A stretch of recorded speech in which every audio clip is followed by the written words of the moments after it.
Snakewood Net Hustle. Big shout out to my nigga SPI, Spotter Low. You know I'm in the black box, had to come through, tap in, show love one time. Yeah, y'all make sure y'all subscribe. Stay tuned. All that.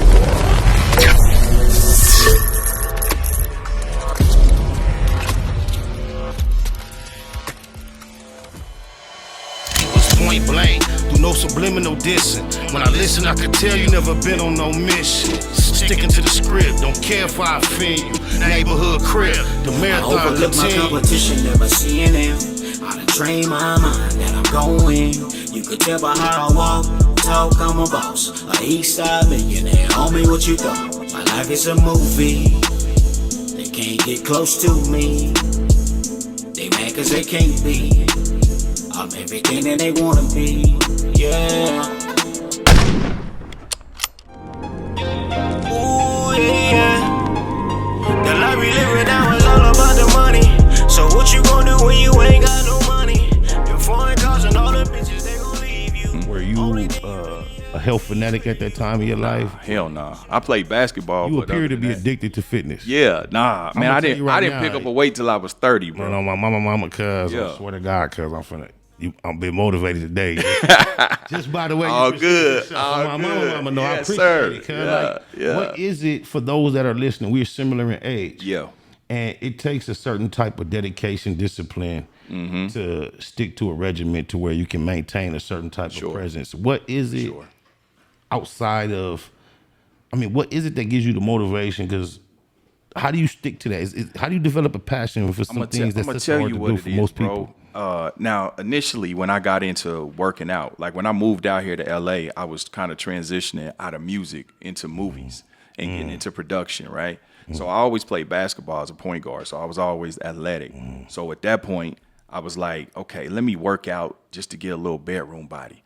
But then I ain't gonna lie to you, on some 100 shit, like what's this? It's facts over feelings. Facts over you know what I'm saying? Let's keep it a Google, yes. Even though I was seeing success in real estate, seeing success in other little arenas of business, I still had I still had a foot in the street a little bit too. Of course. So, to be honest with you, my nigga, I was kind of in the back of my mind, I was preparing, to get cell block ready. Because if you in the streets and you been doing shit, bro, and you had them moments where shit becomes so easy, like I can't believe that shit went through. This is Facts Feelings, and guess what? The title of our theme song is Reality Check. Real shit. Yeah. So it was a period where I felt like everything was too easy. So I felt like them people let me dig my grave. You know what I'm saying? So I kept digging. Fuck it. You know what I'm saying? I'm like, at this point. I don't know why I assumed you were going to say, I think that is the time to back up. Nah, because I figure you already got me. Let's go. You already got me. You know what I'm saying? Right. But, God smiled on me, bro. And that didn't happen. But, in the back of my mind, bro, I started hitting the iron, getting cell block ready for whatever I felt like was coming. You know what I'm saying? But I turned the corner. Like I said, thank God for grace and mercy. I turned the corner.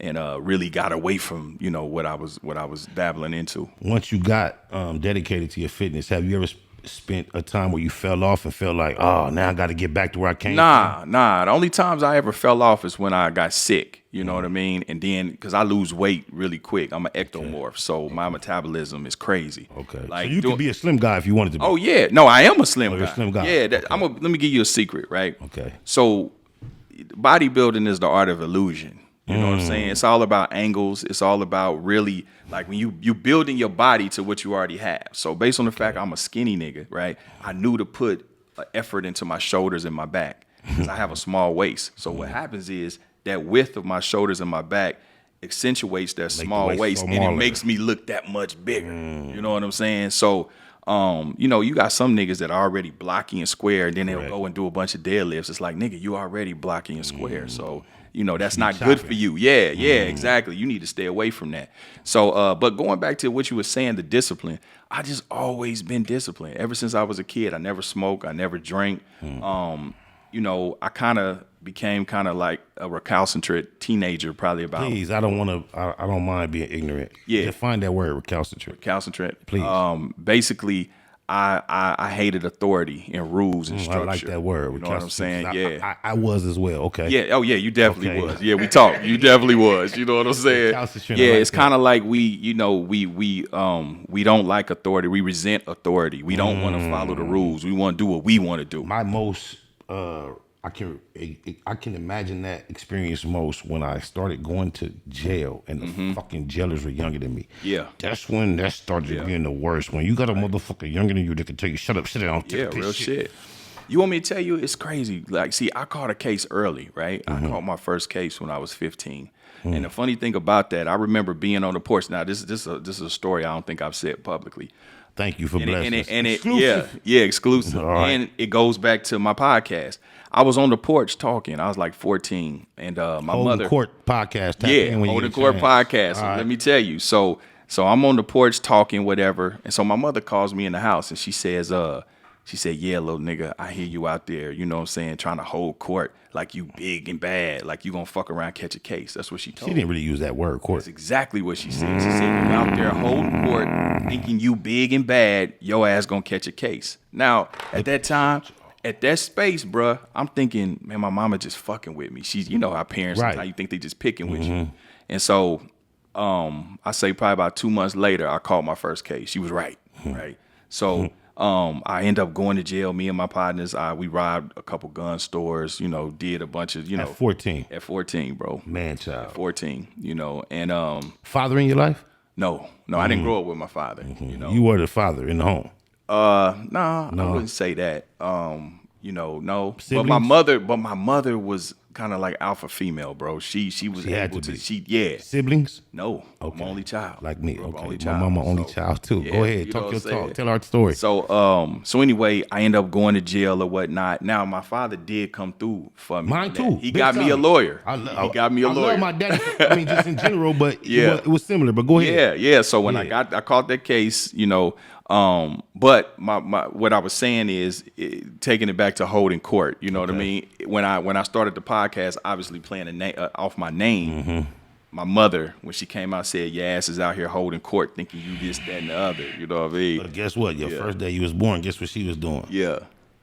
Oh yeah. She was holding court. Oh, real shit. Oh, exactly. Oh yeah. All right, go ahead, talk your talk, though. So yeah, man. You know, coming up in Kansas City, so catching my first case, bro.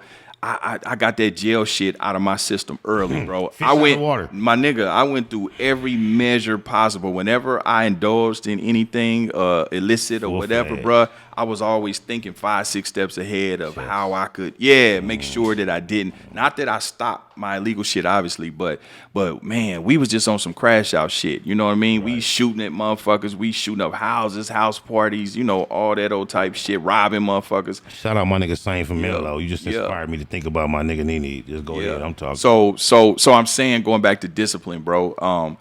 You know, I was always a smart kid in school. I excelled. So I was always a leader too. You know what I mean? And I just always had that in me, that discipline. So with the workout shit, it becomes a lifestyle. Like, I don't even think about it, bro. It's just part of my day. It's like getting up, brushing my teeth. It's just like part of my day.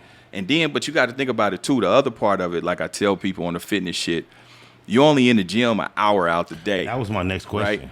You're only in the gym an hour. It's what you do the other 23 hours. Is it 7 days a week, 4 days a week? No, because your muscles grow outside the gym, not in the gym. Okay. You just go in the gym to break them down, right? Okay. The rest of the time you spend resting and feeding them. You know what I'm saying? Because you can overtrain at 7 days a week. So, yeah, to me, I don't feel like working out 99% of the time, my nigga. When I'm in the gym, I swear to God, I spend an hour in the parking lot just getting motivated in the car. Wow. So that's normal. Just but it's the discipline, bro. Even for cats that look like you, that's normal. It's normal, bro. I be in the gym like, okay, I mean in the car like, okay, let's get to it. You know what I'm saying? So it's just it's a way of life. Diet wise, do you have to be restrictive of what you indulge in? Not me. Because I have that fast metabolism. Okay. So I eat whatever. So you have to be subjective to what your personal experience is. For sure. Okay. You have to tailor your diet to your body type. Because like for instance, I can eat, even though I don't, but I can eat like McDonald's and bullshit, right? But some niggas, they ride by McDonald's and gain 10 pounds. You know what I'm saying? Even if they don't eat nothing. They get small calories, but they still blow up on them. Exactly. So for me, I have to eat to sustain. and maintain the muscle mass, because my body don't want it. I lose weight like that. So protein supplement shakes. I do some post workout. Yeah. Outside of that, where's your main source of protein? Because and when it comes to training, whole foods in general. Yeah, just food. Yeah, you always want to get your source of protein and your nutrients outside from of food. meat. Outside of meat. Yeah, I still eat meat though. But I mean, for the focus of protein, you know how they push meat as a I see vegans that are marketing themselves that have similar physiques as yours, and they say there's plenty protein outside of meat. Is that it is? This is true, because you can get that from beans, but at the same time, they're not that. It depends on how you want to look. You know what I'm saying? Like if you just want to be aesthetic and you want to be slim and trim and just cut.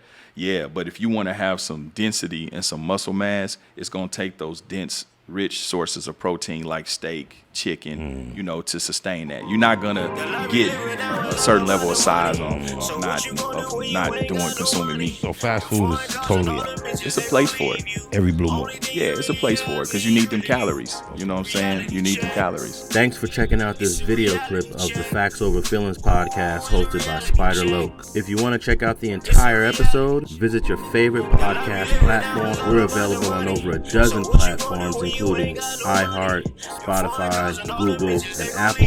And wherever you decide to listen to the Facts Over Feelings podcast, make sure you subscribe, rate, share, and thanks for listening to another episode of Facts Over Feelings with Spider Loke. Big shout out to my nigga SPI, Spider Loke. I'm in the black box, had to come through, tap in, show love one time. Yeah, y'all make sure y'all subscribe, stay tuned, all that. Point blank, through no subliminal dissing. When I listen, I could tell you never been on no mission. Sticking to the script, don't care if I offend you. Neighborhood crib, the marathon I overlook my competition, never seeing them. I done trained my mind that I'm going. You could tell by how I walk, talk, I'm a boss. A east side millionaire, homie, what you thought? My life is a movie. They can't get close to me. They mad cause they can't be. I'm everything that they wanna be, yeah.